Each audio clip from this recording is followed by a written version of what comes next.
Zakat fitrah tiada kaitannya dengan harta, akan tetapi ia berkaitan dengan kewajiban yang Allah Jalla wa'ala wajibkan atas setiap individu yang diwajibkan oleh Allah Jalla wa'ala untuk mensucikan jiwa mereka.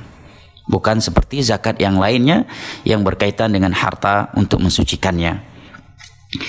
Hukum zakat fitrah adalah wajib atas setiap individu muslim. Dalilnya adalah